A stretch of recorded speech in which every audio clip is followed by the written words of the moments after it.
Obviously, a lot to talk about. American planes are back over Iraq again.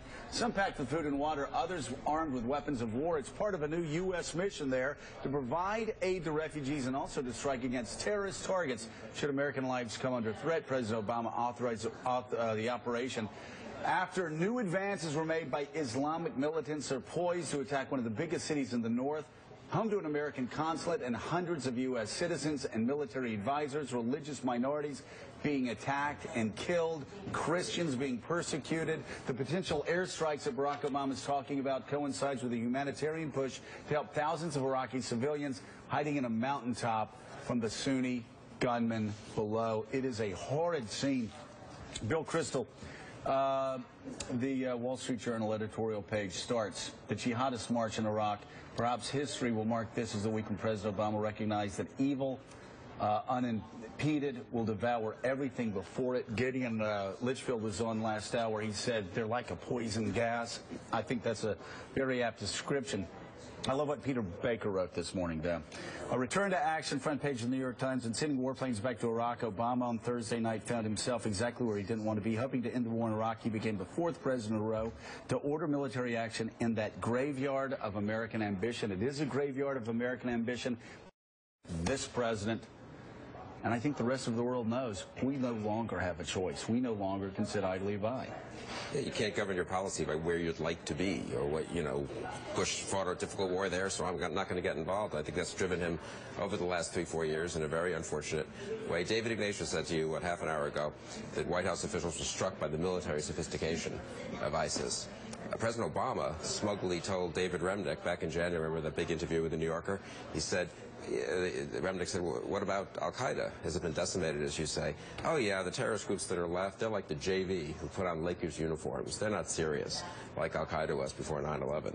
Maybe he's learned, and, for 2 months, serious people in Washington have been saying ISIS is a serious threat. ISIS controls hundreds of square miles in Iraq and Syria, thousands, actually. ISIS has controlled Mosul, a city of 2 million people, for what, a month? They got all that money. They looted the banks there. Now they control a dam in northern Iraq.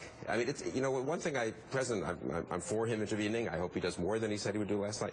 It's a strategic threat, though. It's a mistake to say we're going to help. I mean, I feel terrible about the Yazidis on the mountaintop. Right. We should help them. Right. But you can't just say we're going to help them and we're going to protect the Americans in Erbil. It is a strategic threat to the United States for them to control that territory. I think that's just the president cracking the door open. Right. Everybody knows what the president Well, but if you don't explain to the American public that it's a strategic threat, if you don't explain to your allies, I think it's hard to Bill, here's the problem. Here's the problem, though, Bill.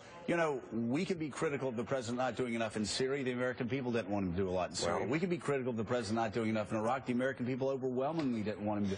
They have got a president that reflects their feelings about 10 years of what they consider to be military adventurism.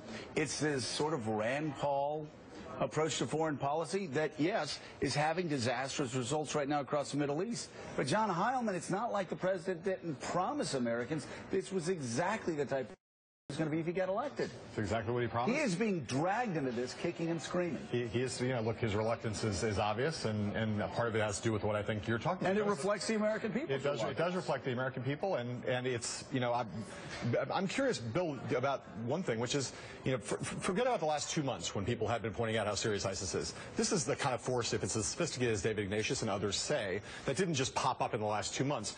Isn't there some much more fundamental failure of the American intelligence system that didn't? No one was talking, right or left, about ISIS and 6 months ago. Way, but even 2 weeks ago, we were told and we believed that Kurds would be strong enough to stop them. They have driven straight through the Kurds. I wouldn't make them 10 feet tall either. They can be stopped. If we intervened a little with some air power and a little bit of advisors, a few advisors on the ground, this is not, we're not dealing with the Soviet army here. So you're saying there's Syria, though. The answer to John's good question is Syria.